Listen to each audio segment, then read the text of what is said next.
Hello, welcome to Time Startup. My name is Forrich. I'm a PhD candidate here at WPI and I'm doing entrepreneurship. And we're here with Ardian Preci, the director of the I3 Lab, the new incubator of the WPI. And today we want to talk about his experience being an entrepreneur himself. It's time.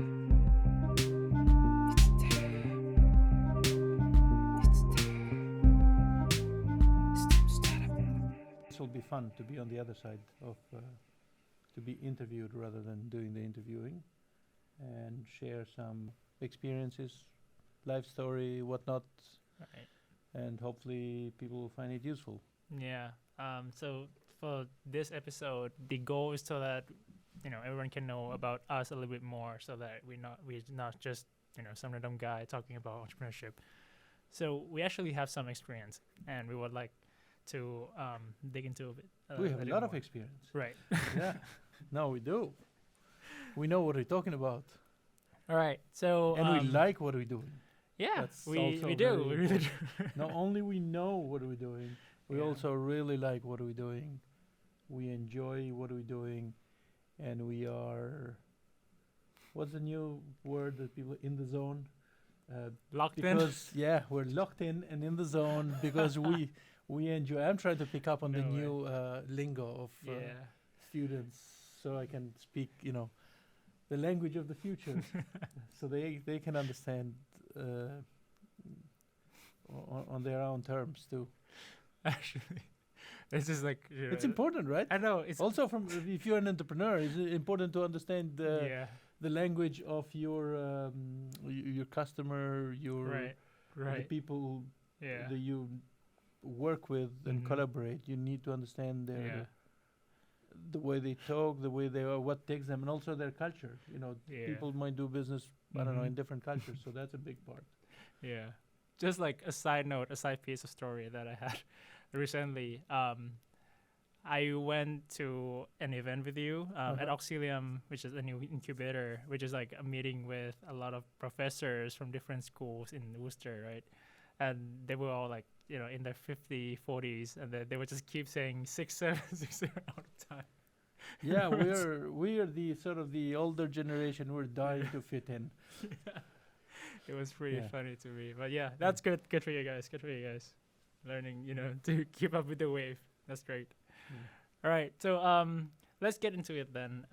Can you tell us about your experience building a company, or how many companies you have built already? I've been at WPI now for about 3 years. I'm an alum of WPI now. I did my MBA here, which is nice. I started it for fun because I thought I never got around to do an MBA because life got busy, and I really enjoyed it. So I recommend to anybody who hasn't done one and it's kind of in middle age, late 30s, early 40s, and say, hey, should I get an MBA or not? Do it. It's fun. And you'll learn a lot, even though you think in the beginning, I might know a lot of stuff because I've been around for a bit. You learn a ton. But before that, my life, my background, I've been in sales, business development, and startups. That's my world. That's my life. I've started businesses initially as a necessity. So, as everybody knows who knows me, I'm Albanian. I moved to London, England when I was 17 years old. And then I did all sorts of jobs in my life, all legally, thankfully. It's true. I started my first ever job in England. I was washing dishes, which I say this story proudly because it's kind of, work is work, and hard work, it's good and pays off, and it doesn't matter, Yeah. where you come from. You gotta live, you gotta pay rent, you gotta do what you have to do. So I worked on building sites, then I worked as a waiter in coffee shops for a long time as I was trying to go to school and stuff. So, and I've learned a lot to kind of think quick, be good, do good customer service. And you have to do customer services for a buck tip. Then you should be able to do great customer services when your customers are paying you a good lot of money later on when you have a business. So everything you do, you work hard and you learn from it, and then you can apply it later at other things that you do. Yeah. So And I moved here in 2011. But before we go there, it's like when I finished my first degree in England, it was the 2008 financial crisis. So nobody was hiring. It's the bond crisis, right? Yeah, the whole financial system was down. A bunch of big banks were closed. And because I was supporting myself, I hadn't really done a lot of internships because I had to go back to my evening work and go to school during the day. So I couldn't benefit from doing internships because I had to pay rent. So I was stuck. So I started my first gig as a local consultant. I wanted to consult startups, even though I knew, like comparatively to now, really not much. But I thought I could teach them about marketing, and I had a whole theme of how to help local governments help ethnic minorities get into business, because then they wouldn't be a burden in in the local governments, so they could go there and build businesses and stuff. So fast forward, I moved to the U.S. as you do, from London to Worcester because I got married and all that fine stuff. I love Worcester now. In the beginning, I'm like, what's going on? And then I got working for Liberty Mutual, selling insurance. Which I'm like, what am I doing in the beginning? But I've learned a lot there. I've learned everything American style pretty quickly, urgency and sales. And I was a very good networker even before that and relationship builder. But I didn't fully understand the urgency of closing a sale, which at some point we'll talk about sales in this podcast. And I've learned that while working for Liberty Mutual, because it was a high-paced sale. You got to get people to say yes and close the deal pretty quickly. And then in the beginning, it was funny because I thought I sold a ton because people promised me a lot of stuff. And then when we came to closing the deal, people weren't answering their phones. And I didn't hit any of the quotas in the first month, and I was devastated. And then my manager back then, he goes to me, it's only called a sale once somebody signs on the dotted line and gives you a check. Otherwise, it's a promise. And that I never forgotten that. And now, like, even I took that to my businesses later. Like, only when you give me a check, then it's properly closed. So and then I started my business in 2015, selling insurance. I started my own agency with a partner here in Worcester. Did really well. We hustled because that's what you have to do in business. Hustle a lot. And we thought we knew everything about insurance because we had worked in the industry for a bit.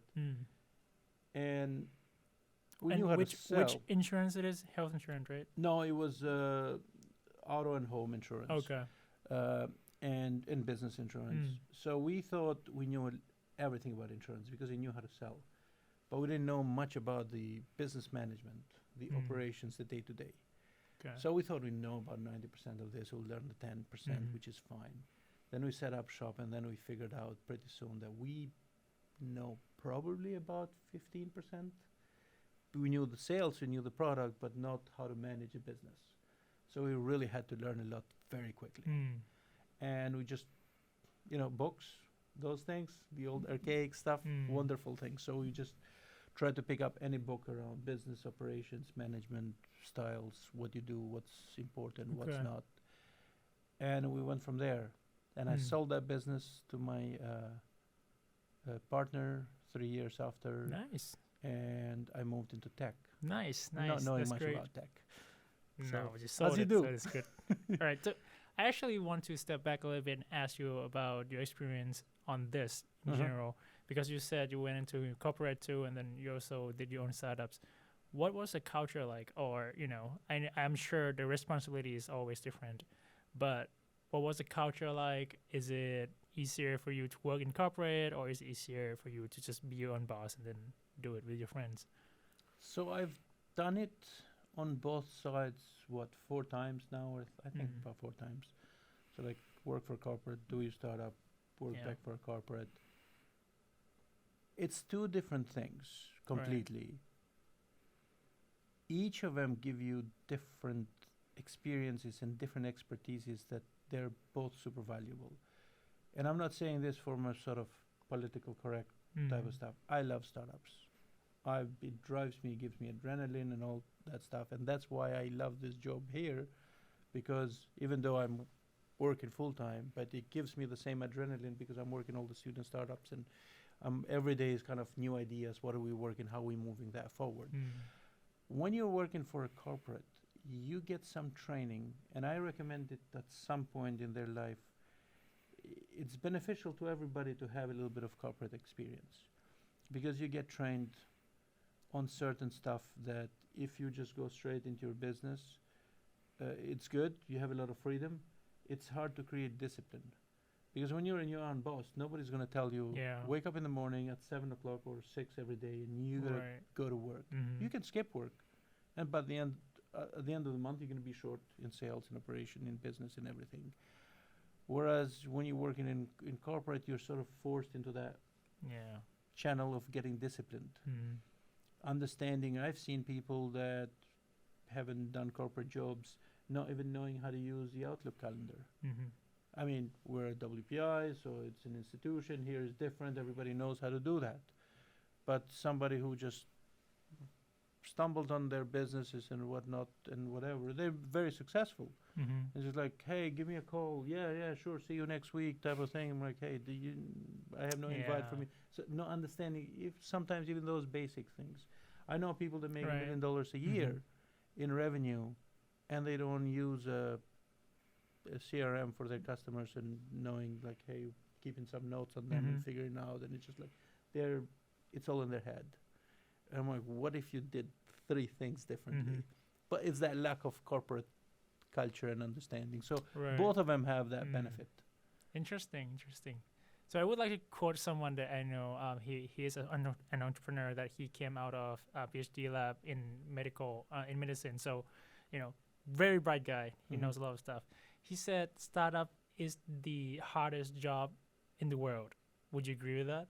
Yeah, so absolutely. So startups is, it's kind of, so when I went into sales, I'll go back to Liberty Mutual. My boss back then, he was a super smart guy. He goes, hey, when you go into sales, you don't need to work a full day. You can only work half a day. It's fine. And half a day we're thinking that it's kind of sort of 4 hours. And he goes, doesn't matter which half you work, the first 12 or the second 12, because you have to really work a lot in sales. In startups, it's even more than that. So in startups, you leave a 9 to 5 job to actually work 24 hours. The upside of that, which is like, it sounds absolutely insane when you just say it. You live a 9 to 5 job, but you can go home at 5 o'clock. You usually check out. It's not that easy, but usually check out at 5 o'clock. You're like, okay, now I'm going to start replying to things in the morning or whatever. And then you go to being on 24/7. And you think, okay, you have to be absolutely mad, otherwise why would you do that? But the upside of that, the adrenaline you get while you're building your business, the amount of excitement and enjoyment you get as you're building, as you're progressing, it doesn't feel like work. And it sounds, and you will only understand it once you go through it. And yes, you'll wake up and you'll reply to emails at 3 in the morning, and you go to a meeting at 10 at night or whatever weird times. And it feels fine. You're on vacation and you're going somewhere, whatever. Like now, I have children and a family, and I used to be on vacation with my kids and my wife, and they're at the beach, and I'm at the lobby trying to get signal and to make a phone call, make sure that I don't lose a client because something has happened, or make sure I'm talking to my team because we got 3 features on our product coming up, and I want to be there because I want to make sure that they're happening, and so on and so forth. So it's not that you get forced to work 24/7, but you want to. Right, because if anything goes wrong, it's your fault, right? Because you're accountable. You're the boss, right? Especially once you're within that startup stage, because you usually have an agile team. You don't have a million people doing things. You're just wearing too many hats, so it's just go all the time. Interesting. So I want to go back to your first startup though. well, you said you came out of necessity because it was a financial crisis, and well, you said you didn't know anything, but you actually got some degree on it, right? So you actually know something, and then did the first job there. My question would be, do you think it would be good for you to just like go out there and do it, learn it along the way, or get more degrees, or get into industry first, get more experience, then start up later? So that's two options. Get more experience, get credibility, do startup, or just get out there, do it, and learn. So it all depends also in what field Yeah. the startup is. And for example, if it's a deep tech, Yeah. you're gonna need a team that Right. has Right. different understanding. So then it becomes, how do you assemble a good team? I've always been an advocate of going out there, jumping on the pond and swimming, and Okay. learning how to swim. Yeah. I say this a lot of times to students and to everybody. I can give you 15 books right now, so you can read about swimming and all the great techniques about swimming. But unless you jump on the pond, you're really not going to apply anything from those books. And once you learn how to swim, Yeah. then those books might help you to improve those swim techniques because you're already in the pond swimming. But if you stay on the shore all the time and just keep reading the book, so Yeah. education is very important. And I'm not saying this only because we're at a Right. at a higher ed institution, but it's very Mhm. important. It's very helpful. They both go together. So if you bring theory and education and bring the practical side where you go and do it, and you join those two together, Yeah. you become super rock solid. Mhm. Because there's a lot of people who have either one or the other. So imagine when you combine these two things, you become a rocket in the startup world. Because Right. there's a lot of successful entrepreneurs who don't have a lot of, education, Yeah. and they're super successful in doing great, which is Mhm. good. And there is a lot of people who have a lot of schooling, if I can say, or which is great, but not they haven't gone down the road, and they don't fully understand and grasp the entrepreneurship because of the reason. And it's normal. It's something that you haven't done.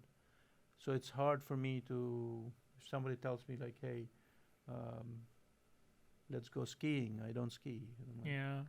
do you understand how great it is? I'm like, no, I understand the part where you sit at the bar and look at the ski resort in the snow and you have a beer. That's the part I fully understand.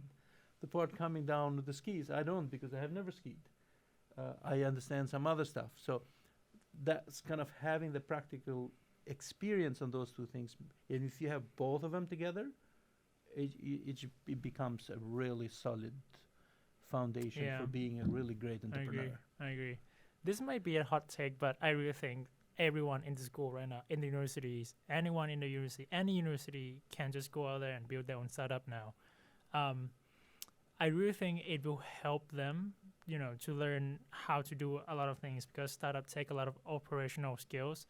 And most of the entrepreneurs I talk to, after they graduate, if they just go out there and do startups, it's really hard for them because the degree universities, the university only taught them one small thing. Well, it's not small thing. It's really, really specialized thing that I'm not saying that it's a bad thing, but that specialized thing will help you later on, right? But at the end of the day, there's so many things about startup that you don't know about when you're inside the university. And that is what I'm trying to say is, if you're in university, you should just like get out there, do something, and then just do it so that you learn about it, because this is safe space. Sometimes people see safe space as something that's just too comfortable and they don't want to do anything, just do everything by the book, get a degree and get out, go into employment. But the way I see it is, if you're in university, if I can go back in time and then do my undergrad again, I would just start my own startup and do it inside university, because there's no risk, right? Because what if you fail? You fail and you fail, it doesn't matter. So you still get a degree, right? Yeah, absolutely. So what I tell students, especially all the time, and they come in and they go like, some of them, some are very energetic and they want to do it, and some of them they're scared. Should I do it or not?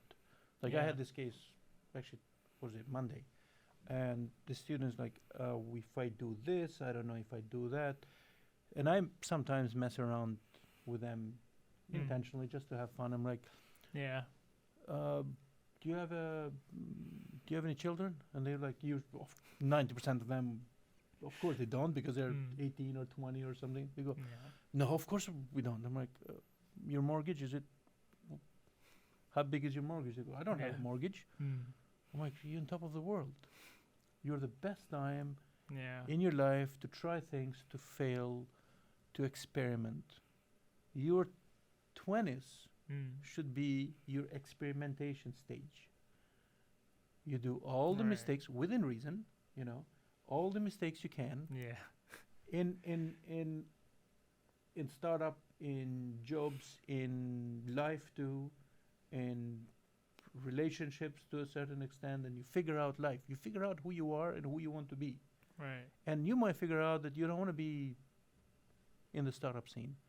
However, you'll have a lot of understanding around how startup works, how entrepreneurship works, how business works, and you can become a way better employee than the person sitting next to you with the same grades, from same engineering background or whatever background you are, or business background or whatnot, because you'll understand things from a different perspective and different level. And then when you hit your 30s, you played with that. Right.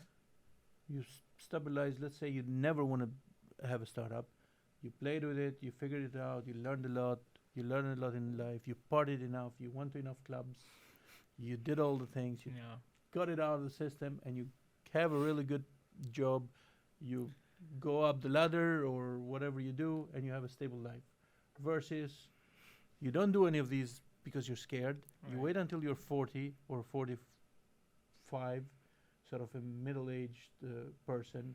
You have a bunch of mortgages, some car loans, kids, school, this, that, and the other, and you're like, I always wanted to do a startup, therefore I'm going to start now.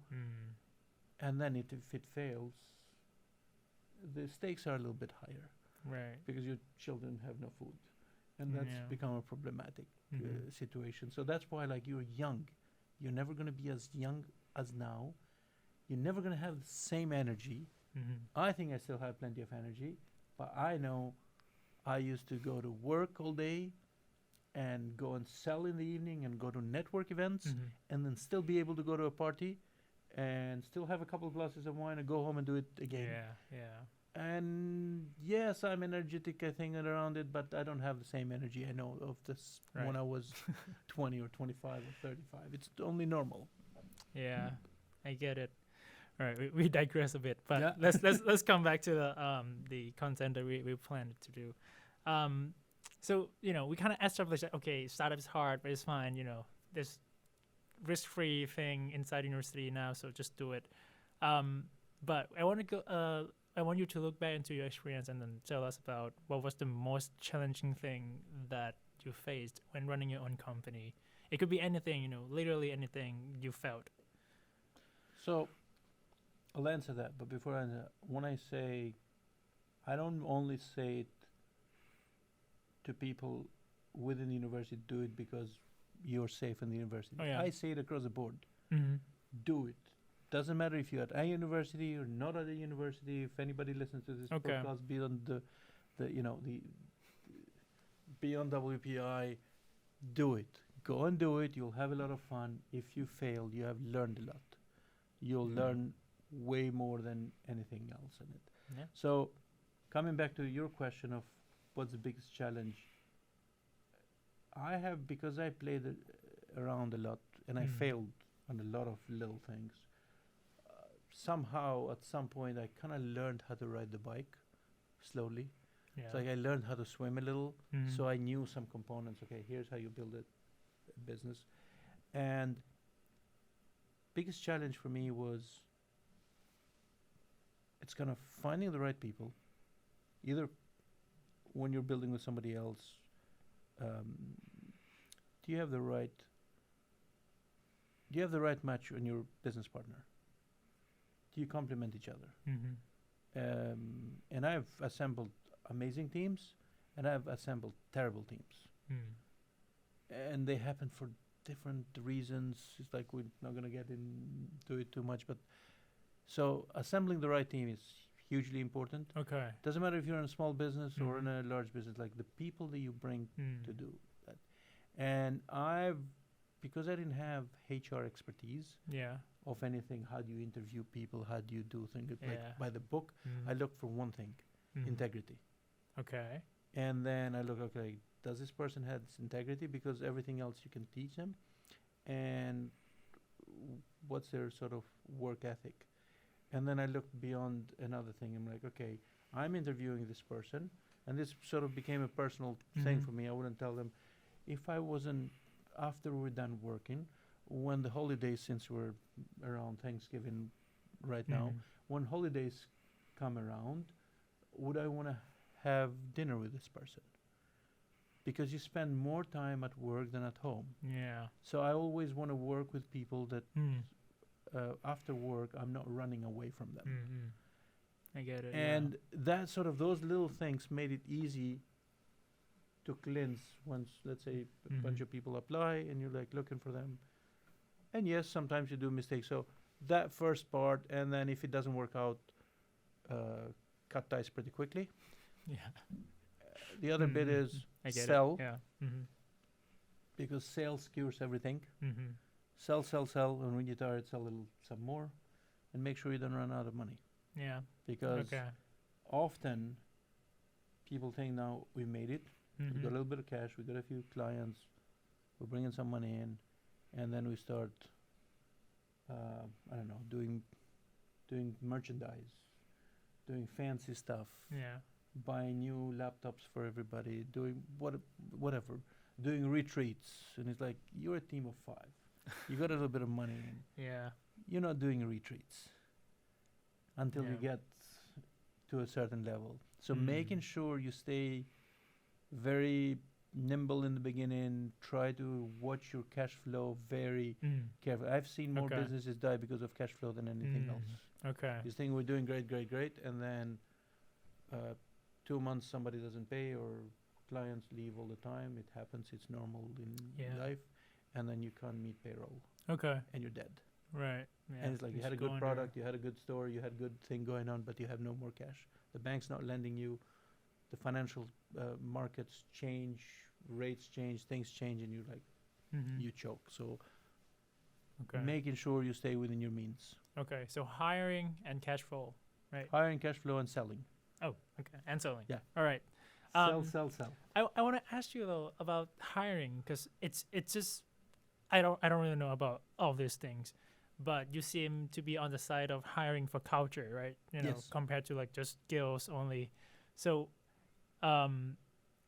and I have heard people that say hire fast and fire fast if you don't like someone. Hire slow, fire fast. Hire slow. What can you want to explain more about that? So hire slow. So be very careful. Look Mm. carefully when you're hiring people. Okay. Look at all these things. Look, anybody can build a nice resume. Mm-hmm. AI can build a nice resume now. Yeah. And actually, we're in an age of larger corporations have a huge problem now Mm. because there's this program scanning bunch of resumes. So you Yeah. might miss out on a lot of good candidates because you're not Mm. even talking to them, and it's Right. impossible. So it's a whole different thing. Yeah. But, Yeah. you can teach skills Yeah. depending on what business it is, but you can train Mm. for the most part pretty much people to do certain things. Yeah. You cannot change character, and that's a big Mm. deal. Interesting. Somebody, Yeah. and also, for example, somebody could be really hardworking Mm-hmm. and they could be very driven, but with a flawed character. Mm-hmm. They'll damage your business, Mm. and actually, they'll damage your business more because they're very driven. So be very driven to do more damage quicker. So that matters a lot. Mm-hmm. Is it easy? No. It's at some point you have to go to your gut feeling, and then Yeah. if things go bad, then that's why you take your time to hire, Mm. and you fire pretty quickly. It's kind of like if you get in the wrong train, the Yeah. sooner you get off it, the less the damage. Yeah. Okay. So let's say there are two people walking inside the room right now, and then one person is like, best of the industry, knows everything about industry, biggest experience ever. Another person is just know nothing, really good guy, mess up all the time. The first guy is just like terrible person. Who would you hire? Well, depending, maybe neither. Okay. Because that wasn't an option, but but that's correct well, answer. Because you gotta look. Okay, the ambitious person with the terrible attitude. Depending on the on the position and all that stuff, because everything is case by case. But also you got to look, okay, depending of if the person doesn't have experience, is he a 20-year-old with a great attitude that is really good at school and doing great things but doesn't have experience, or is 35 years old and with no experience? If he's 35 years old and no experience, then it becomes difficult, because like, hey, what have you been doing so far? So that means it's like, okay, you might be a good guy, but maybe a bit lazy. Who knows? So you gotta. So that's why I'm saying maybe neither. Yeah. But there's always people in between. Yeah, I get it. Yeah. So you're looking for those people. It's never in the between. two extremes, right? Yeah, never the two extremes. Yeah. Let's talk about the cash flow a little bit more. So, if I am starting my own company right now, which we're doing something under stealth, but how do I make sure that we have enough runways for us to live? I don't know, for as long as we can. How do we make it so that we can sustain this business? Oh, so well, there's two ways. So I bootstrapped a lot of my businesses. I've only raised money for one that wasn't successful, and thankfully I gave half of it back because it wasn't. And I was lucky there too, because my investors didn't lose money and all that stuff. But so you bootstrap. If you're bootstrapping means basically you're putting up the money, sweat equity, you're putting all the hours, and you're just building a business. Whereas a startup that's venture backed, it's somewhere that you're going to raise money from investors, and so on and so forth. So depending on what route you go to, you're trying to do as much as you can while spending as little as you can. No, you have to spend, because otherwise you're not going to build a startup. But you watch that very religiously. Yeah. That every penny goes where it needs to go. Right. And if you're building let's say, a software as a service, which my experience and expertise is around, it's like you have to spend on hosting in AWS or Google Cloud platforms or whatever these things are. You have to spend there. There's no going around it. How much can you do in-house? Yeah. How can you, for example, you're around universities and WPI, can you utilize expertise affordable here?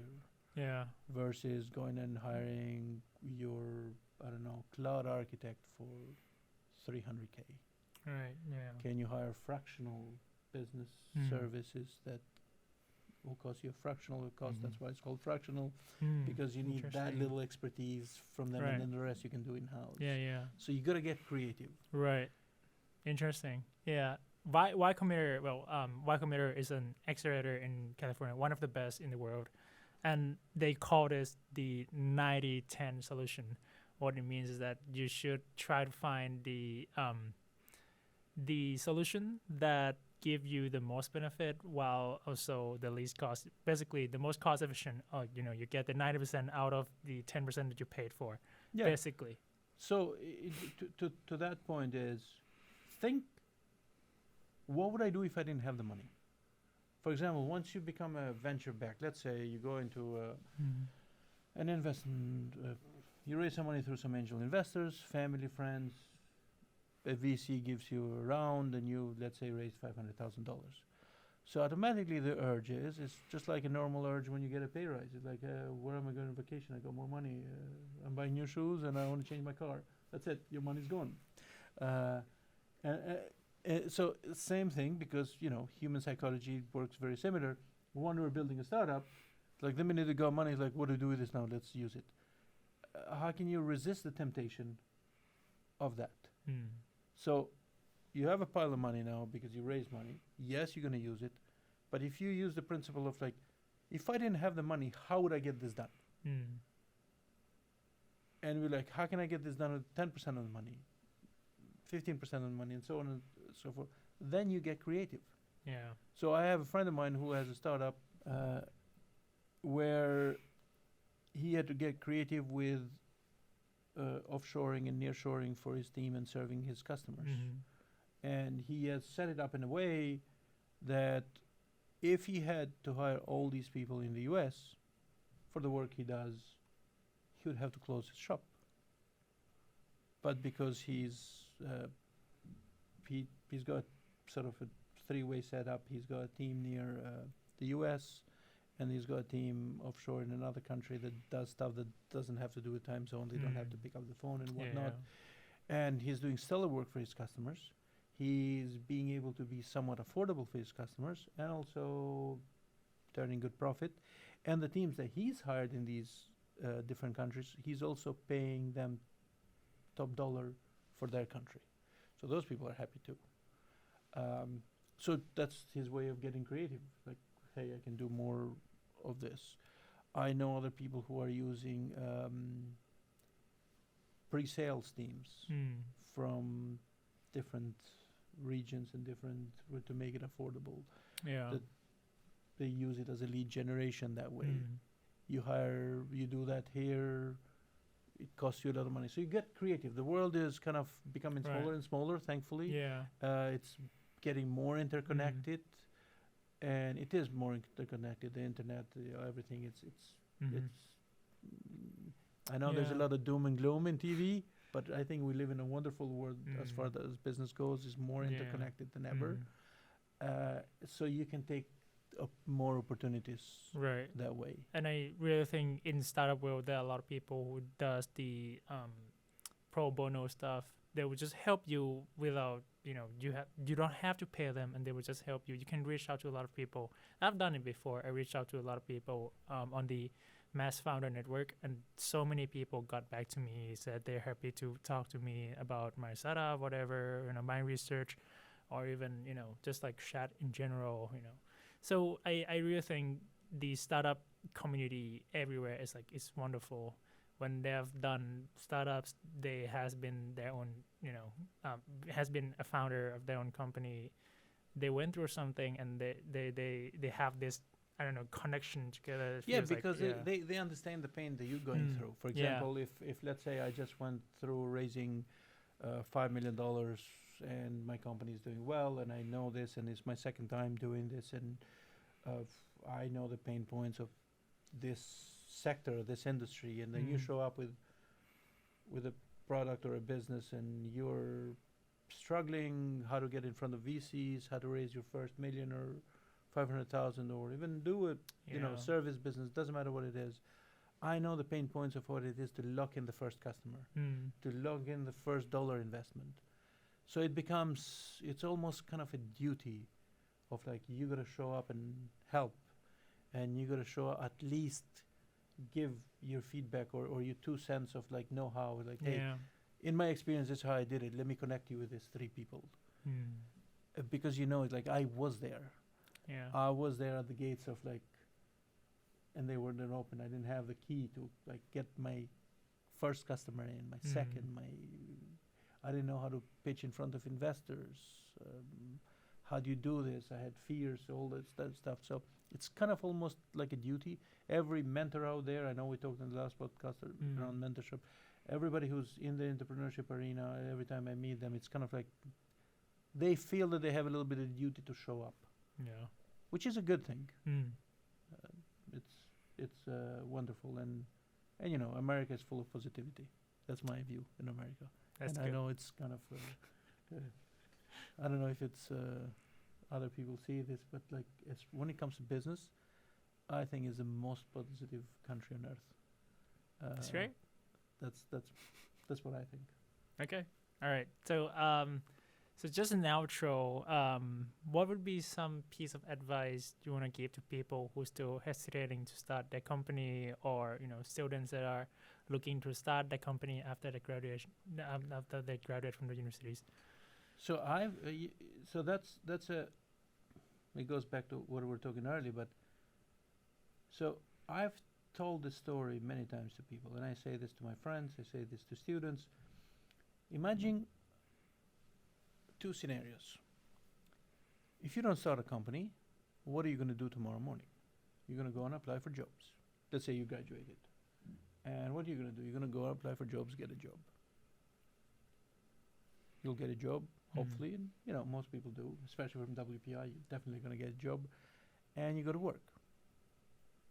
If you start a company and you fail, what are you going to do? What are you gonna do? You're going to go and apply for a job, and you get a job. Yeah. So if you start a company and it fails, you go back to where? To where were you going to be if you did nothing, pretty much. Yeah. Which is not a bad spot. But imagine if you start a company and it works. Yeah. The beauty that comes with that. Yeah. The journey that you take. Yeah. The people that you meet. The businesses that you make. Yeah. So it's a whole different thing. So a worst case scenario, if you do a startup, you learn a ton. Right. And you go back to getting it. And if you do a startup and it doesn't work, you learn a lot and you go back to working for somebody else. And you have learned a ton, so you have great skill set that you can utilize where you work for, and you become a way better employee and you progress in the career ladder. And in the worst case scenario, you become a great employee, you progress quicker in the career ladder. Best case scenario, you start up, flourishes, and it's great. So there is no losing in this game. Yeah. It's only learning a lot or winning. So whatever you do it. Not a financial advice, but yeah. I also want to add something though. People will always say that if you work in employment or in corporate, it's more stable. You're financially stable, right? But that's something that one of entrepreneurs told me. They said, they came out and then do a startup just like you when during the financial crisis too, and they said when you're inside a corporate, you are essentially betting on someone else because there's always risk inside the corporate, but you just don't know it because you're just an employee. But if you come out there, you're betting on yourself. If you think you can do it, it's just gonna be great. Yeah, so to that point, I use the analogy. You know how the people say, going up the career ladder. Yeah. And I joke around. I'm like, why not own the ladder? Like interesting. That's cool. That's a cool, really cool so saying. You can go up the career ladder. It's fine. It's an option. Most people take it. But majority of people should take it because it's kind of, you have to be a little bit eccentric to be an entrepreneur in some ways. But how much fun is actually owning the ladder? Not waiting for 30 years. Yeah. To whatever go through the ladder. Like, I'm just going to own my own ladder and paint it however I want it. That's cool. So that's fun too. All right. Yeah. Thank you for listening for this 5th episode of Time to Startup. And we're here with Ardian Preci, the director of the I3 Lab at WPI, and we learned so much from him. A lot of good insights, a lot of from his experience. And whatever you do, don't be scared of starting your own startup. You'll have a lot of fun.